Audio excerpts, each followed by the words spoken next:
Hi, everybody. I am Marco Houwen. I am the founder and head coach of Zentrapreneur.com. And I am today talking about what it means to grow deeply inside so that you really can create this prosperity you want to have outside in your life, rather than trying to be prosper outside, but don't feel it in yourself.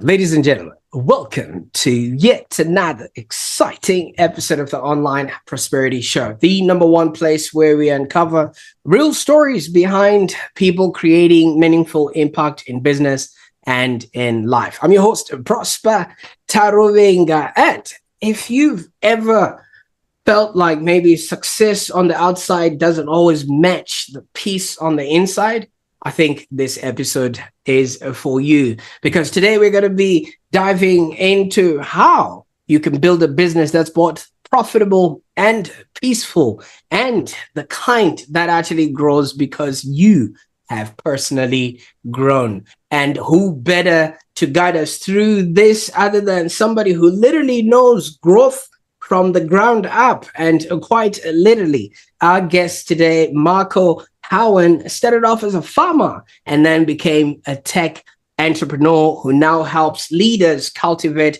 what he calls their growth identity through his business, Zentrapreneur. Now, Mark, welcome to the show.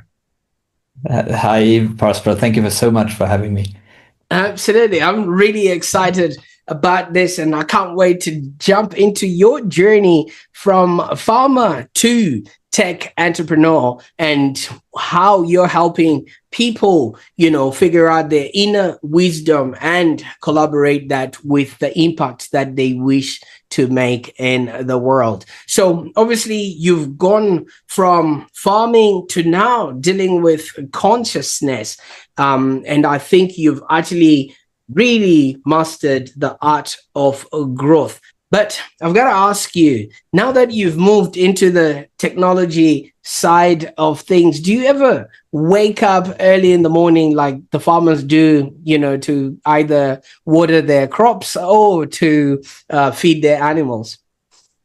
Well, what is interesting, the only thing which is left still from being a farmer for me is that actually I wake up very early every morning.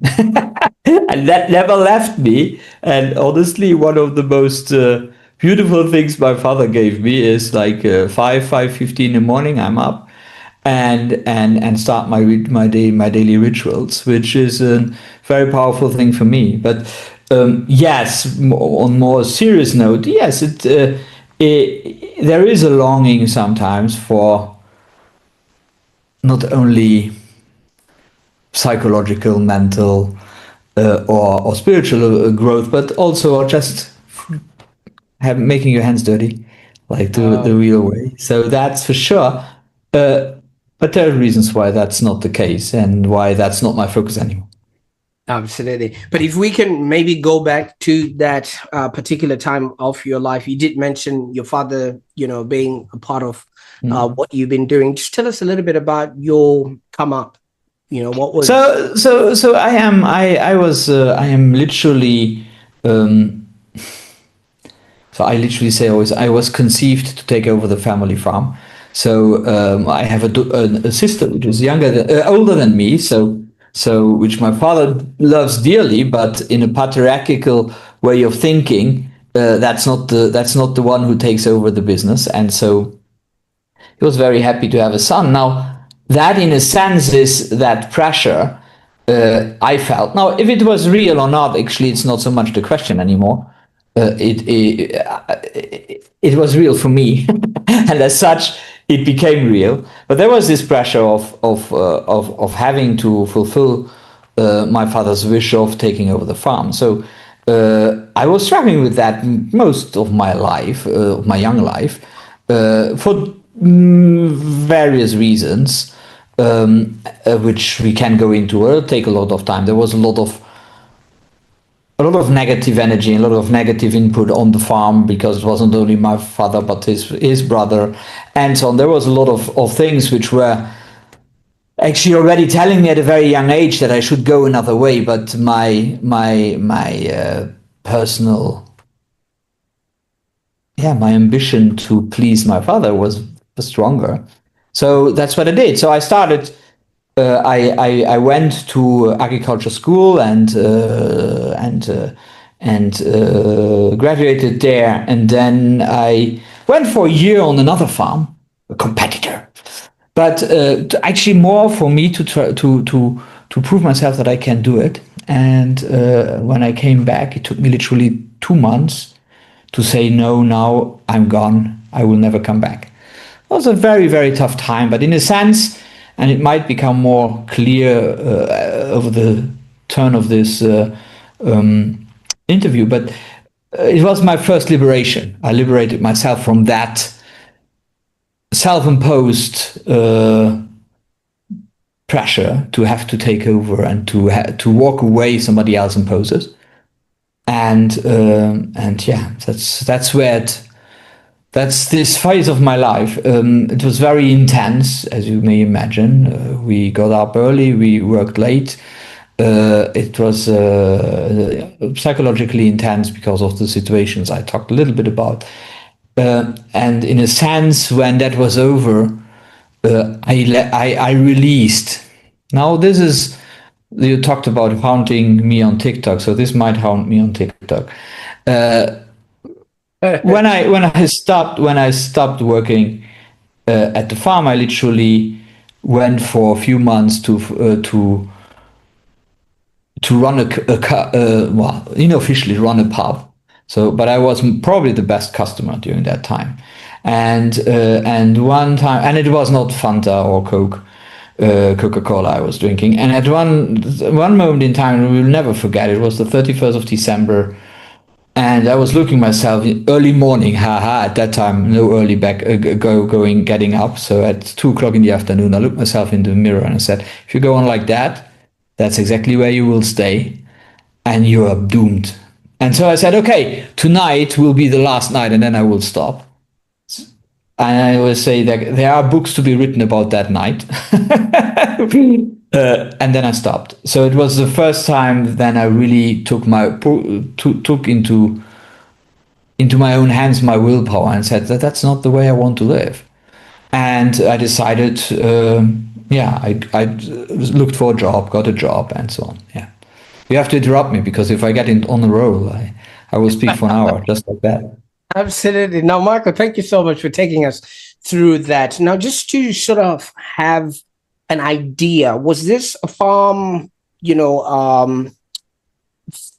crops, or were you dealing with both? So it was a dairy farm and it was a crop farm. So we did it all. So we needed to be at the cows and at the animal barn every morning early, like 5:30, 6 o'clock. And then you had all the other work of the normal farming, agricultural farming, crops and so on. Yes, absolutely. Now, you also did highlight a little bit of a difference in the treatment between yourself and your sister. Now, my question is, was there an expectation from the parents that you were definitely going to take this farm, and they actually, had to make you live up to that expectation? As I said, these things are always, and actually also very relevant for business. We always work with our own perception, and that's the only thing which is real. My perception for sure was that this expectation was there. Was that there? Yes, it was, but it's only me who saw it like that. In that sense, that I could have taken another way. I took that as a sacred, as something which was really pushed or imposed on me, and I took it on till the day I didn't. And my life is, or was today, it isn't anymore, but at that time it was, when the decision was taken, like a deep emotional decision was taken, there was nothing which could change my mind, even not my father, who was the one who ran everything till I was 21.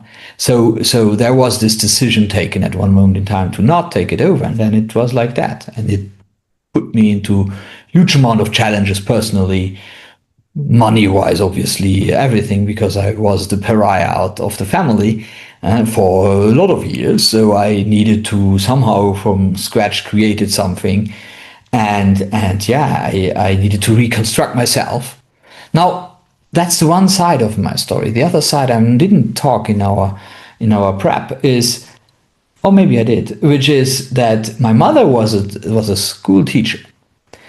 Oh, is still, yeah. And so she was she was the intellectual side for me and the family. And so I was reading books at that time. Fortunately, there was no Netflix, there was no TikTok at that time. So books were my only way out.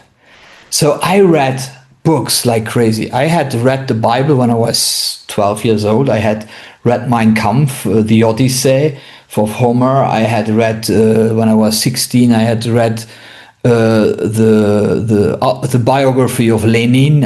It's like I was eating books. I was not reading books. I was eating them, because that was outside of all the stress, outside of all the pressure, were books, and I was very interested. And so even so, I never did, and that's something I was struggling with a long time in my life. Even so, that I didn't have a formal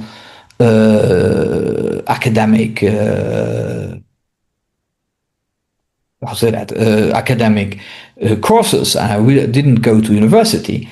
I was always well read, because that's what I needed always, not at the beginning at all to be well read, but that was my way out. I can tell you, like, the Old Testament of the Bible, that's the most incredible stories you can read. It's like the New Testament, that things get serious, but in the Old Testament, it's really like the fight stories, the love stories, and all. So all that was done, and it created this double Marco, or this split Marco, in a sense. So the one who was on the always there to deliver, always there to work, always there, and the one who and also the one who was linked to the earth, linked to the feeling of being outside, and the one who was quite intellectual in his approach, and always wanting to understand deeper, more.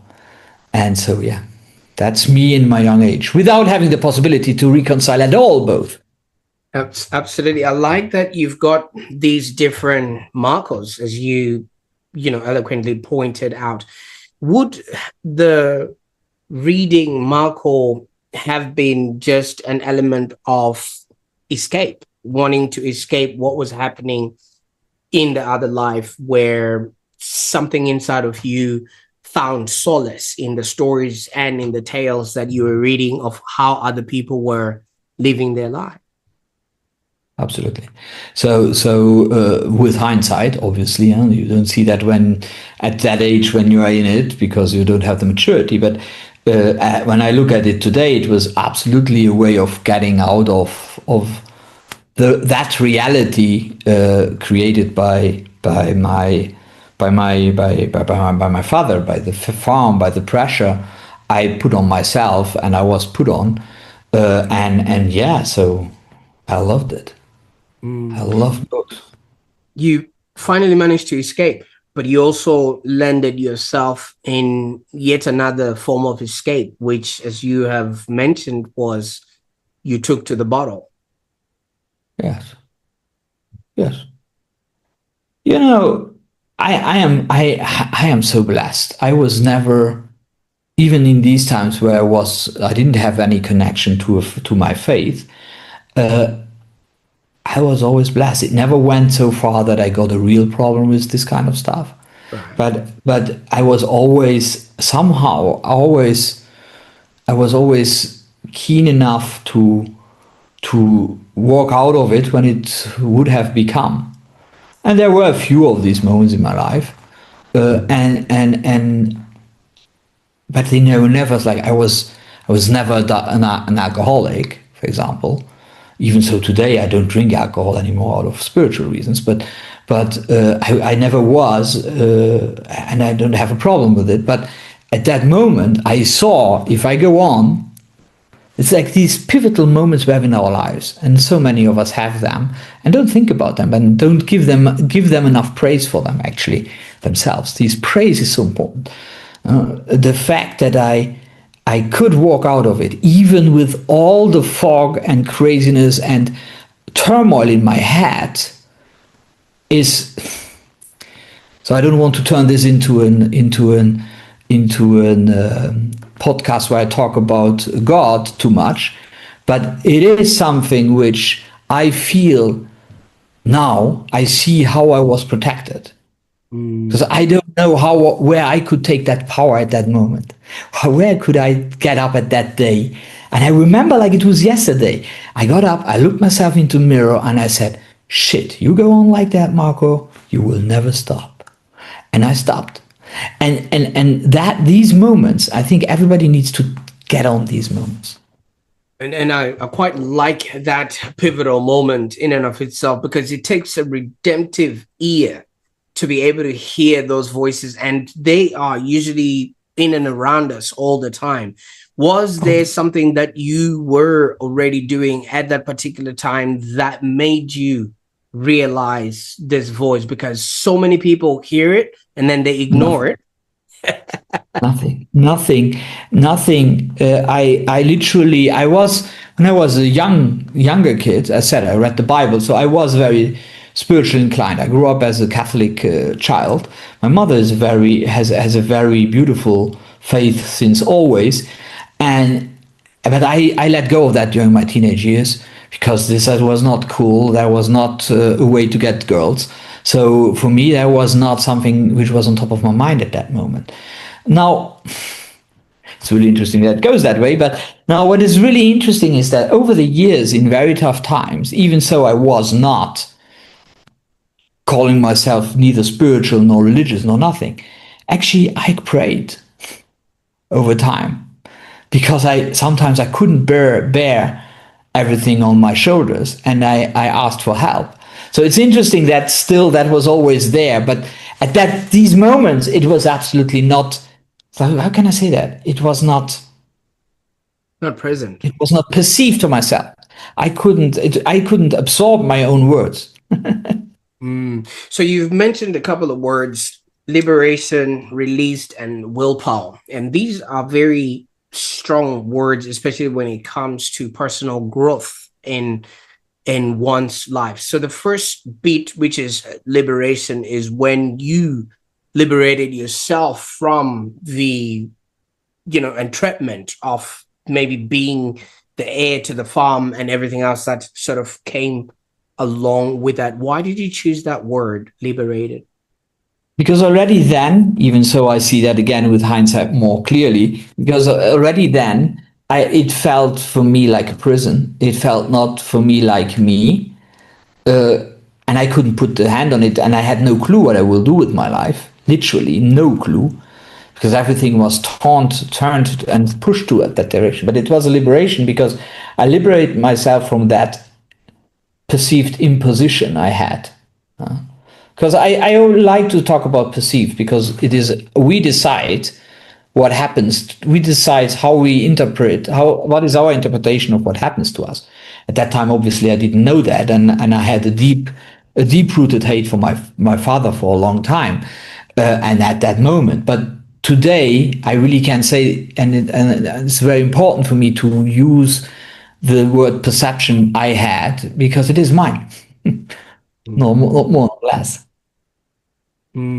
Absolutely. And from that day, you said this was going to be the last. What did you go on and do?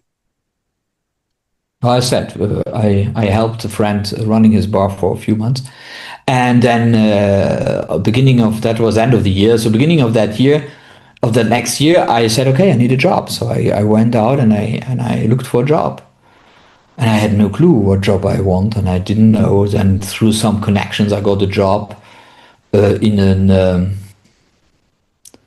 at the Luxembourgish Court of Justice to copy papers.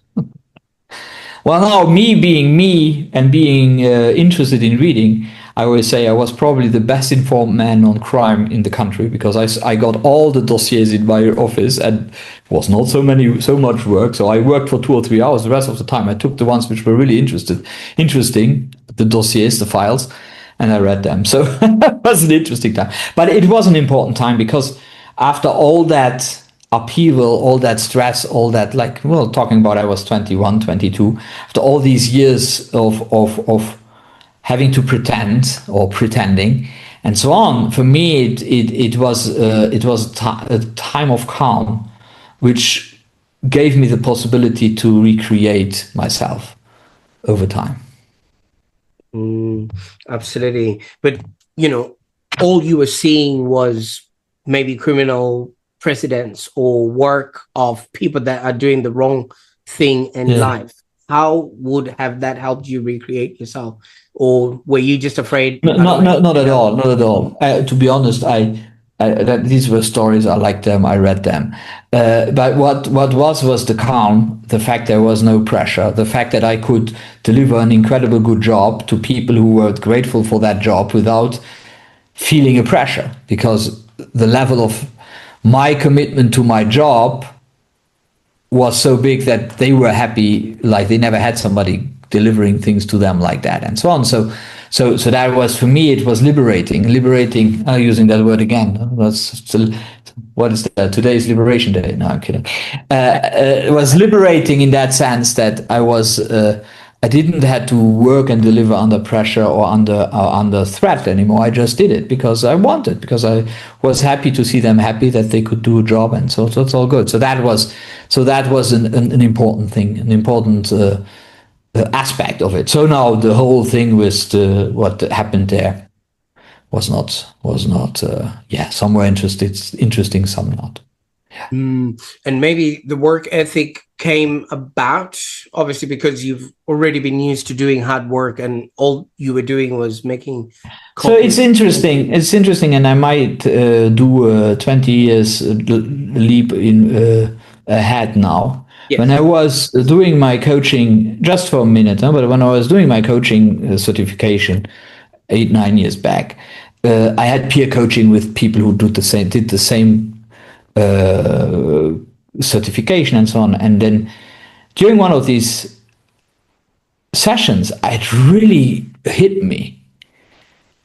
I can die on fear. I can bitch and moan. I can procrastinate till a moment, but I always deliver. And that is, I always use the F word, almost, that's freaking powerful. Because today I use that. I said, okay, well, no, let's not work on that presentation for a day. It's not a problem. You always deliver. I always go into a tunnel into my process and I deliver. And that work ethic is for sure something which I am getting out of my time at the farm. Right. It's like when there is time to dairy the cows, then it's time to dairy the cows. So you cannot do that 3 hours later, and then half of the cows will be sick. And so it's like, that's not working. So it's like, I always deliver. And that deep, that's really, probably, it's really interesting to bring that up like that. But that is really one of the most deepest rooted beliefs, which I didn't know being one till I had that conversation a few years back. And you're talking about obviously coaching and things of that nature. Was that you learning to be a coach, or were you being coached at that particular time? That was me learning to be a coach. That was in my certification process. Yeah. So you in a coaching certification process, you obviously coach a lot of people, and a lot of people coach you because you do that to each other. So you coach each other. Yeah. Good stuff. So before you started Zenpreneur, you were helping build Luxembourg's digital economy. Maybe let us know what it is that you were doing during that time as well, because it's quite an interesting time that you now became. Let me create a little bit of a thread between what we just talked about, farming Yes, and please. my personal life, and then so I did a lot of different jobs after that job at the Court of Justice. I will not go through all of them, but at one moment in time, I got into a company which were selling technology, so switchboards, like phone switchboards. And I was always interested in technology. I had an email address quite early on, like 95, 96 already. So I was quite an early adopter, even so I was not good at it. And in that company where I sold that technology, they had also an early internet company. And I met this guy who was running that, and we became friends. And at that time, so I jumped one thing, which was that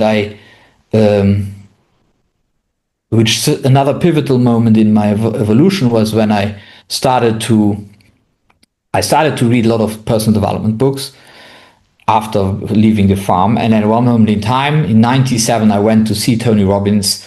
Maybe you know Tony Robbins. In Brussels at that time. It's like I said, this is now more than 25 years ago. And then I wanted to create, so I met this guy in this tech company, and I wanted to create a platform, early 2000s, around personal development and people, how to find their way through life, through challenges and different modalities and so on. Now, you have to understand, this was not the internet of today. There was no Stripe, there was no PayPal. You could not even monetize anything on the internet. It was impossible. The only way how you could do money with it was through advertisement, where classical companies just wired you money on your bank account.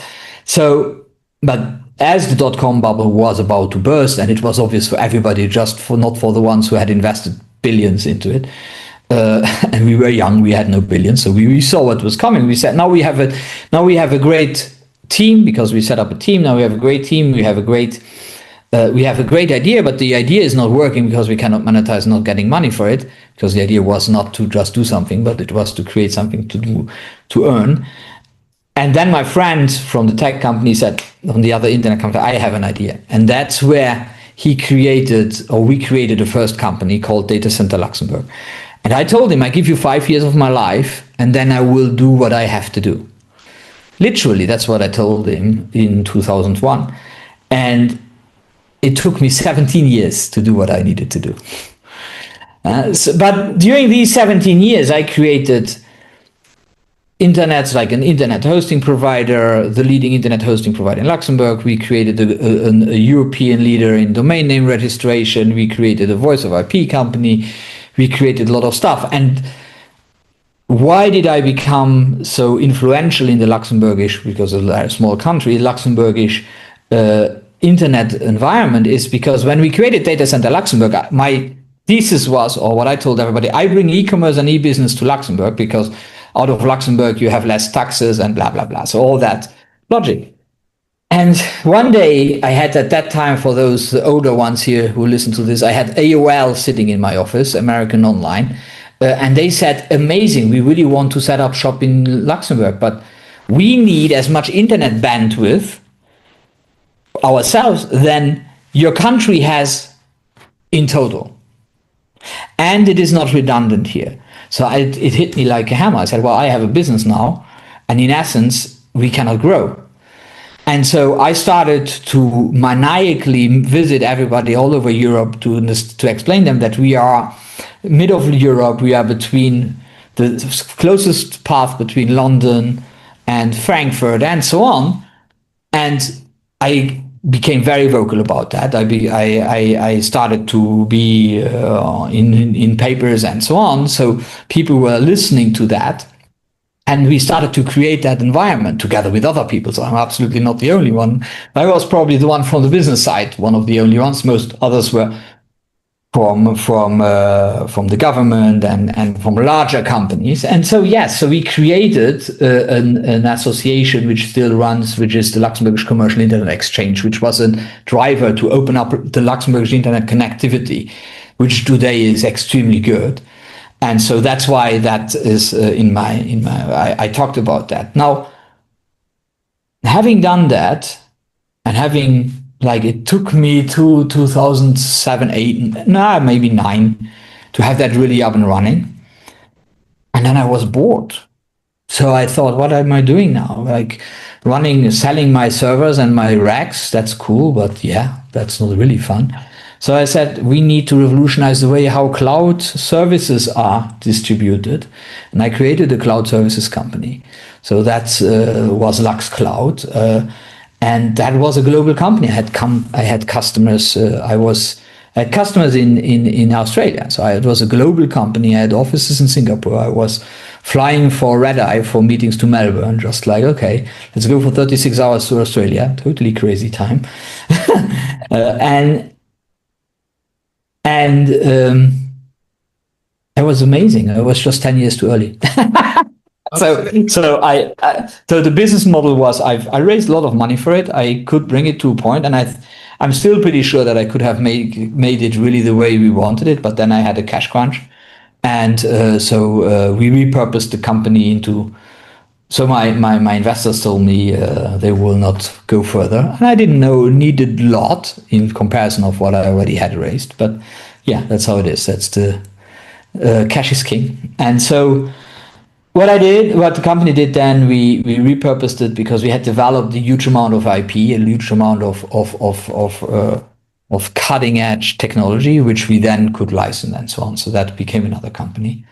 And I dropped out because I was burned out. And I was talking about the dark sides of business after that. And after that resizing, I was at the deepest point, probably one of the most deepest point of my life. For like 9 months, I couldn't really having even one positive or joyful thought. And a lot of what I am doing today is to avoid anybody I touch to go there, because it's a very dark place. And I am very blessed and fortunate, and that I always find a way out. I found my way out alone, but alone. Absolutely, and thank you so much with his help, but yeah, for in a material sense alone. And yeah. Thank you so much for taking us through that, and congratulations.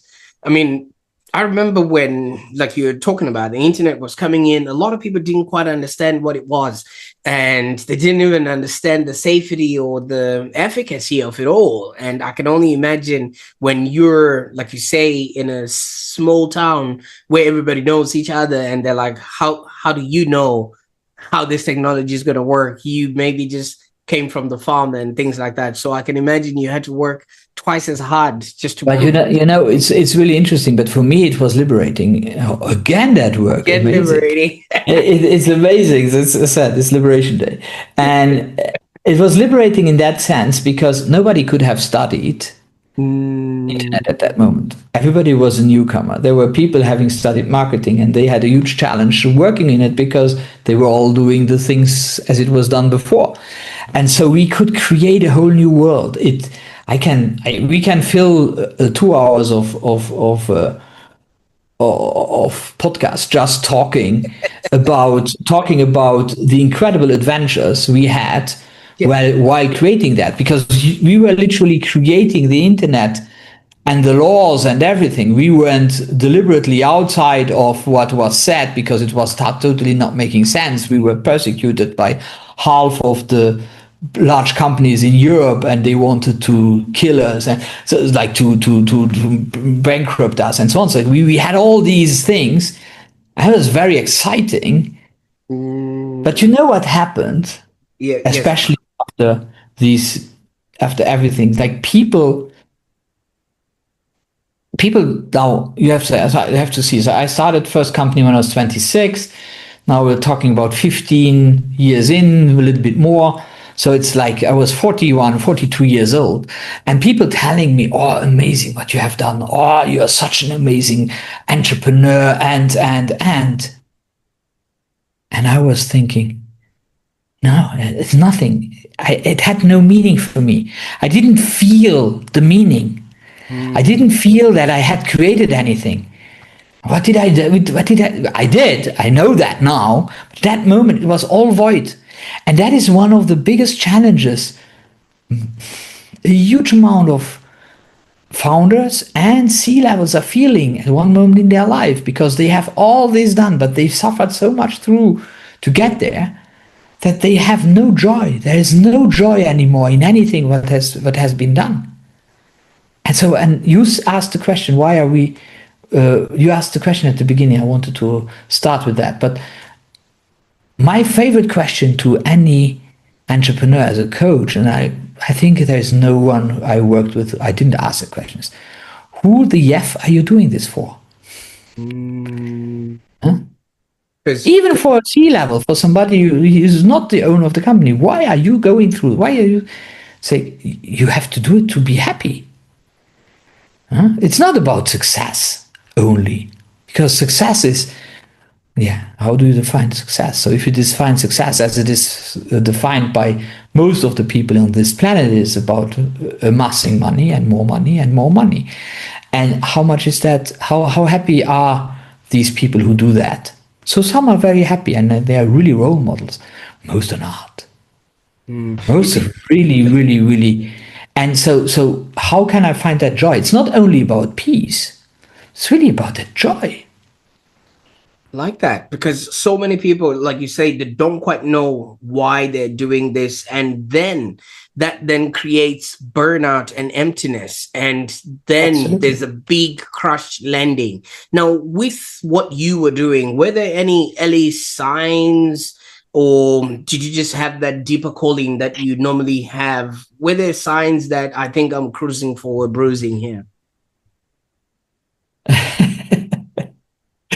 There are always signs, but you know, we human beings, we are excelling in lying to ourselves. So we are so powerful on telling ourselves stories which are not related to the truth. And so that's what happens. So you see that and say, oh, no, no, it's all good. I am okay. It's all fine. Oh, yeah, but now I will sell these shares to that company. That will give me another million on the account. It's all fine. What's going on? It's not a problem. Oh, everything's good. I'm good. I am happy. You know, I had this amazing vacation with my wife on Maldives. Oh, yeah, I'm happy. It's like all that blah, blah, blah it's just blah, blah.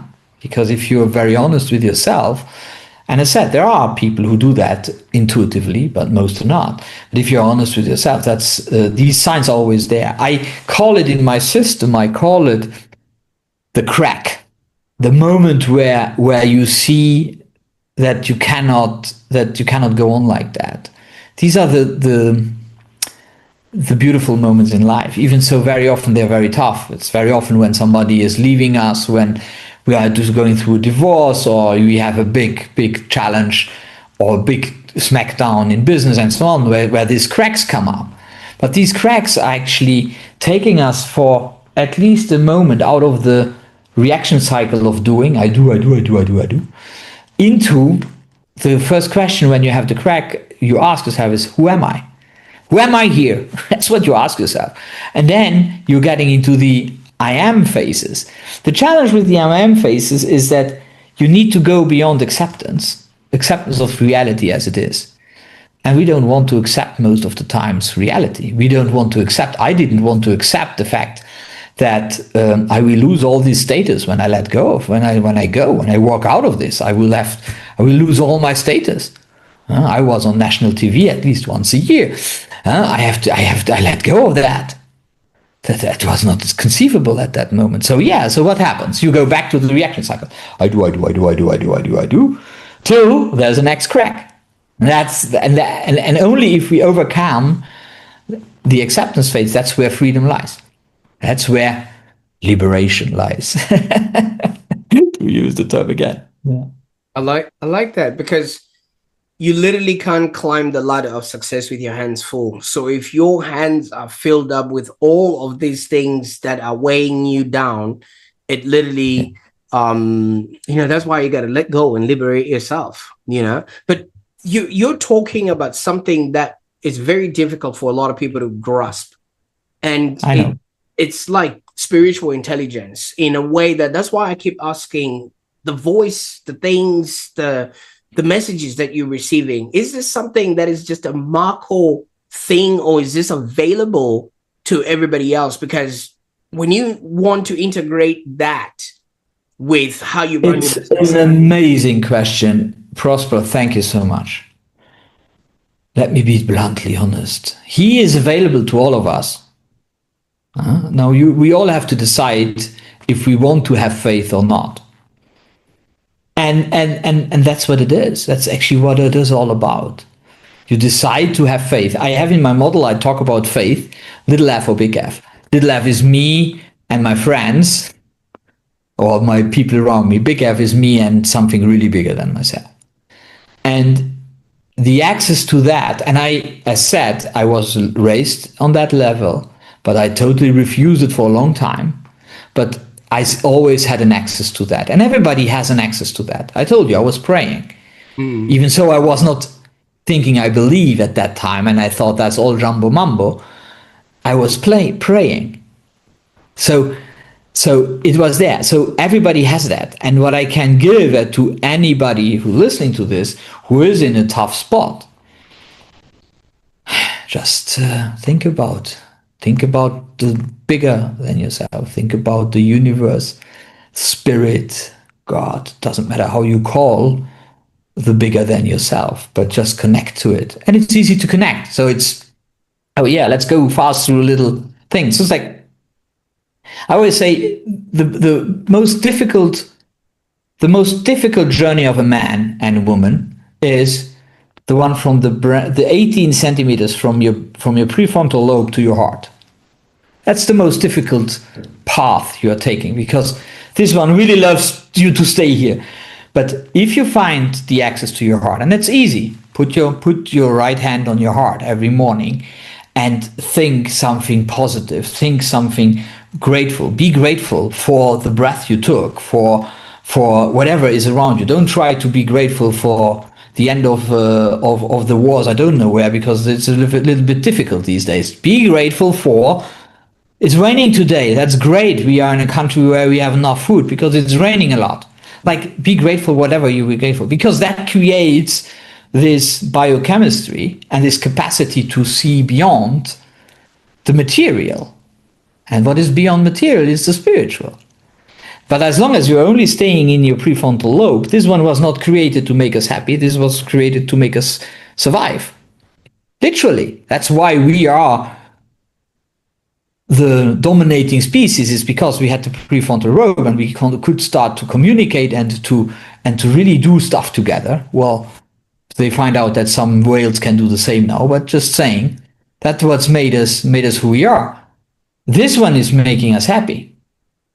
So we need to go into the heart. And then you can, and I just put that if you want to in the comments, but you can go into the researches done by Heart Math Institute, for example, who explains heart brain coherency and how it works. I can go into it, but I don't think it's the topic of our talk today. But every person has the capacity to be grateful at any moment. It just has to take the willpower to do so. So if life is imposed to you, you have no willpower. If you are if you're driving your life, you are having willpower, and you can have that willpower at any moment. So it's a decision. I like that view, and as you've been using this word perception. Now, when somebody is in that state where that's taking full ownership of who they are, what it is that they do, and who they're becoming, that creates a lot of fear in a lot of people, as in you start questioning yourself, who am I to tell the world what to expect or how I'm showing up and things of that nature, because we haven't been taught to have that responsibility alone. Maybe you can tell us how somebody can actually own that aspect of that sort of connection, because that checkup from the neck up has been systemically severed. I love it. I love it because the moment you're here, you are not alone. You are alone here. We're always, because we think we are the only one in this world who has this problem. We are the only one who is suffering like that. Nobody else. Talk to people who are in this state of mind. They always use, I am alone. I am nobody. Nobody else has my problem, and so on. I hear that every day with people who are thinking about coaching, and then they say, oh yeah, but no, my problem is really so specific. It's like, it isn't. The stories are specific, but the underlying challenges are never. And so if you are in your heart, that's the closest we get to God. So you're not alone. It's your decision. So it's faith or not faith. That's why this conversation will never find a common ground for everybody, because the ones who cannot believe, well, cannot have faith. So the ones who say we are always alone are alone. We take a step back. We are manifesting animals. So that's the difference between us and all. We manifest our world.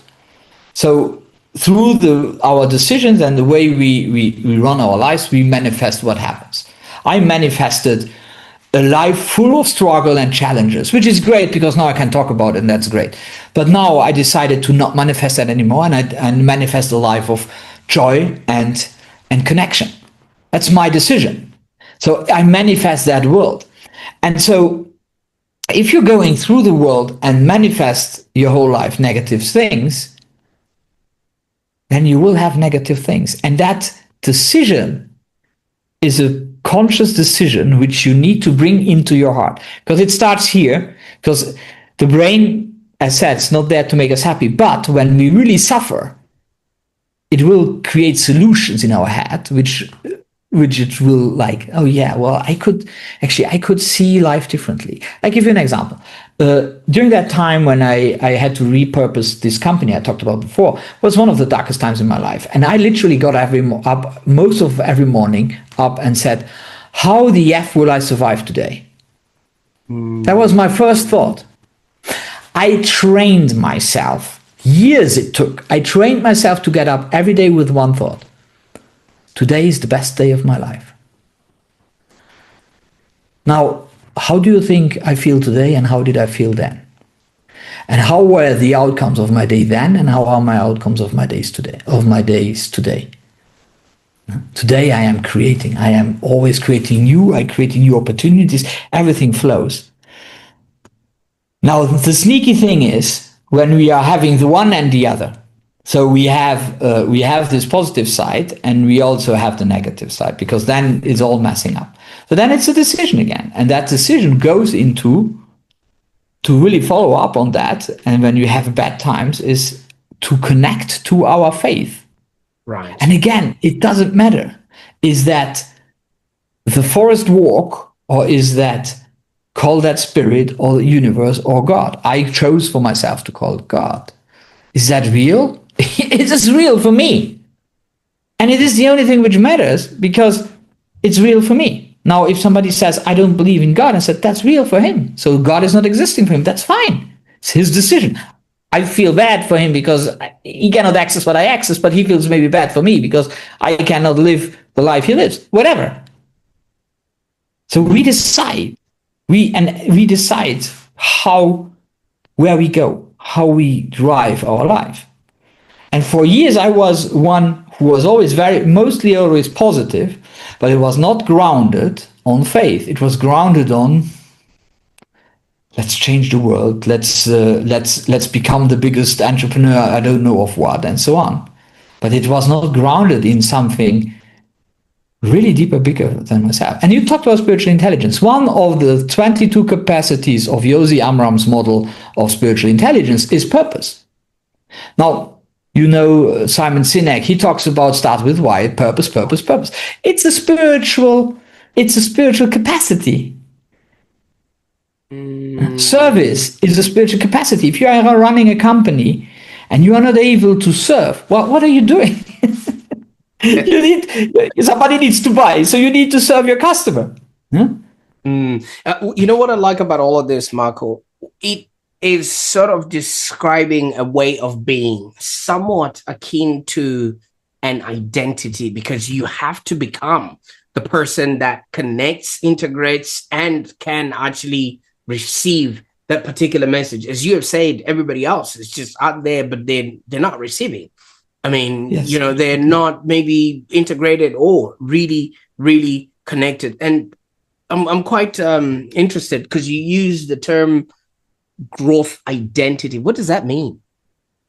And I wanted to start with it now. You said, how can somebody do what you do? Because this is not something I am not, in that sense, not special. We are all very special, but in another sense we are not. Growth identity is asking yourself the basic questions first before you go into strategy or execution or whatever.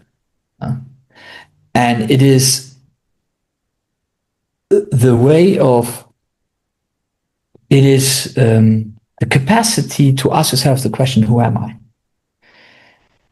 Who am I? Ask yourself that question. Nobody really asks himself that question. Or is asking but don't give an answer. But sit yourself, who am I now? What? And then the second question is, what do I stand for? What are my core values? What is it? What are the non-negotiables for me? For me, my 3 core values, spirituality, joy, and courage. I know that. It's part of who I am. That gives me so much guidance in my life. The aim is always to be joyful, to feel joy. The aim is to be courageous. My first podcast 2 or 3 years ago, I thought I would die talking to somebody like that. So it's courage. And then my spirituality is grounding me to everything. So that's important. And then it is, why do I do what I do? Beyond money, purpose. Why do I do what I do? I do this. And I needed a long time to accept that. But what I do for foremost, and at the absolute first reason is to grow myself. And then I can only grow myself when I make other people grow. But I need to accept that I am not here with my Jesus complex. I won't have, no, it's about me. And I need to be honest with me, because I learn so much from my customers. When I go into companies right now, I run deep transformations in companies. It's really, sometimes it triggers me very deeply, because it's learning. I am learning, and I give. And that's what is important. So these 3, who am I? What are my core values? What is my purpose? Is my growth identity as a person, obviously, but also as a company. And how many companies? I had this conversation very recently with a US-based, one of the biggest coaching schools in the world, US-based, and I know very well the chief operations of that company. And she said to me, I explained to her this, and she said, "Oh, Marco, you cannot imagine how much this resonates to me." I said, "Why are you saying that?"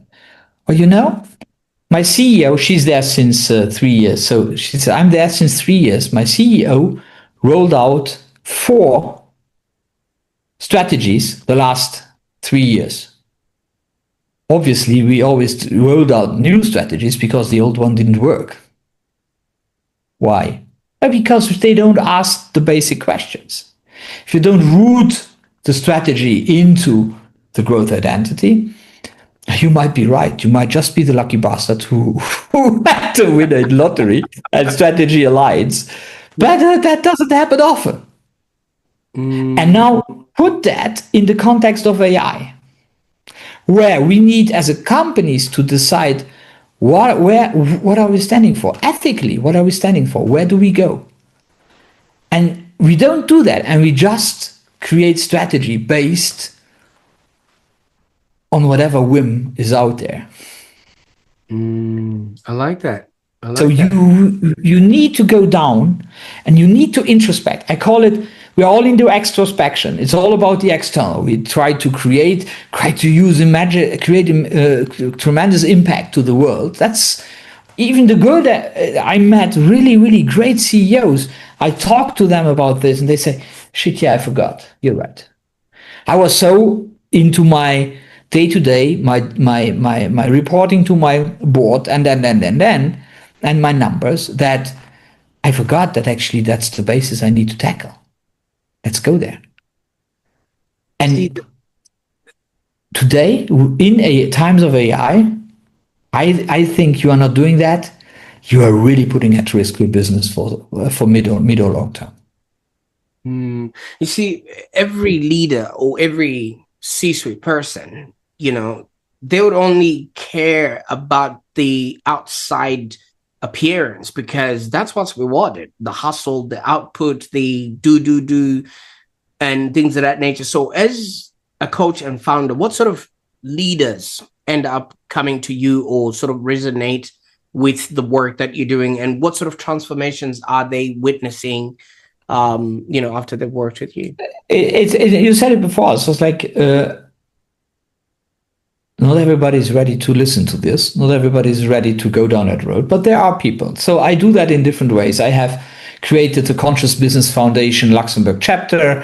So I talk about this way of seeing business very openly. Means that I create that funnel of people who are interested, and there are a lot of people, and more people, also owners and C-suites out there who need to feel meaning, who need to create meaning in their life. And so these are the ones who come to me, sometimes more, sometimes less. And then we go through that process and we obviously first ask the question, who are you now? And so we go through questionnaires to people in the company, outside of the companies, the stakeholders, to get this perception of who they think the company is. Obviously the owners too, so who they think the company is. There's already a lot to learn out of this process of questionnaires and interviews. But that's on what we base then the creation of what I call the growth identity, the workshop, which creates the growth identity, where we take several people out of the company and the founders and whoever, depends on the size of the company. It's really different first, but in essence, we go through a days of really a workshop where we really unearth this kind of thinking, and then we implement that into the company to all people in the company. We create ambassadors who help people to. So what we do when we go to the all hands meeting is that we focus mostly on the values, and we say, okay, here are the company's values. Let's now make them actionable in your environment. How is that actionable in your environment? And then we follow up and so on, and then we'll see. And it always evolves. It depends on the companies. Sometimes I'm there for a few months supporting that process. Sometimes I'm not. Sometimes it very often also triggers, then when this is done, it triggers the real strategic conversation again with the founders, with the owners, to really go deeper. And then again, that's a communication back to the team. So it's like, depends. But what it is changing is it is aligning the way they all see what the company stands for. And values were mainly created by marketing agencies to put on the back of the reception so that everybody comes in and says, oh, wow, that's a value. But if you do that, that's probably the worst thing you can do for your company, because if your people in your company see these values and they know that they are not lived, they will either walk out, that's the best option, or they will quietly quit, and that's the worst option. They will stay, but they will not be there anymore. So you pay somebody who is not creating value anymore. And that's what happens. So we align that, and then it depends. Sometimes it goes great, fast. Obviously, when as older the company, as more difficult it is, because corporate culture is something which grows over years, and it cannot be ungrown over in days or weeks. And yeah, it's a process. If there would be blueprint, hey, Prosper, I would be multi-billionaire. But there isn't. And there are people selling these blueprints, but they're not working. Absolutely. You see, what I like about this, Michael, is when you ventured into the tech space, you were by definition a pioneer and a rookie at the same time. And as you have said, you were plus or minus 10 years ahead of your time. Now, I'm also sensing that this might be one of those times again where people have always done things this way. You know what I mean? They're always holding on to how it's always been done, and they're looking at last quarter versus this quarter, and they're saying, how can we improve on what we did last year? Are you running into some sort of misconceptions that people might actually have when it comes to conscious leadership or spirituality in business that you really want people to let go if they can, so that they can actually be aligned with who they want to become and where they're headed to? Well, it all starts with their willingness to introspect. And that's the only thing which I am asking. I don't ask about spirituality or anything. Everybody is spiritual in his own right and own sense, if he knows it or he doesn't. But I literally, if there's an openness to introspect, then we can work. If I don't feel that, it's really difficult for me to work with a company, because you said it. I was 10 years too early in cloud. I am probably 10 years too early here, but I don't care, because it's what I need to do. It's what I am there for, and that's not only with companies. Also, it's making people, giving people the possibility to grow, being their tool, so that they can use. So some are ready, some are not. And I stopped trying to change everybody at every moment, because that is a very narcissistic way of doing things. It's, if they're ready, they're ready. I needed literally 53 years to be where I am now. So who am I to judge somebody who is not as fast as I think he could be? It's totally useless thinking. And finally, Marco, I mean, many of our viewers are also on their journey. They're just trying to figure things out, and they're on their way to become. Where can they go on the internet to find what it is that you can do or help them with, or maybe be a part of this growth identity workshop that you've so thank you for asking. So yes, they can go on www.zentrapreneur.com. I think you can somewhere put that in the video, and they can ping me on LinkedIn if they want to. That's always the easiest. Just look me up, LinkedIn/LI/Marco Houwen. Just look me. There are not many Marco Houwens. I don't. There's actually one who fakes me. That's the one who has 200 followers. Don't take that one. Take the one who is 10,000, and and contact me. It would be cool. Absolutely. I'll make sure that all those links are in the show notes, so that people will actually find their way to your properties there on the internet. Now, I just thought it would be remiss of me not to ask this, Marco, before we let you go. You have been describing true success as joy and alignment. And as you know, fish don't see the water that they swim in. People think, I'm successful just because my name is on some sort of business card or written on some door. What does a joyful work day actually look like for you personally now? Where I have impact, Mm. where I can work on things which have impact. I am happy. Today is a great day. Now in 20 minutes I have a coaching with the CEO. Then I meet somebody I didn't talk to for the last 10 years, just popped up to see. And then I coach a management board. And then I have a few internal conversations how to access more conscious businesses. So it's about the impact. And and then there is what I call Champions League, which is when we are just able to love what we do because we have to, because it's there and we need to do it. So and that's what we can call spiritualizing your work, is you just love what you do. Point. I'm working on that one.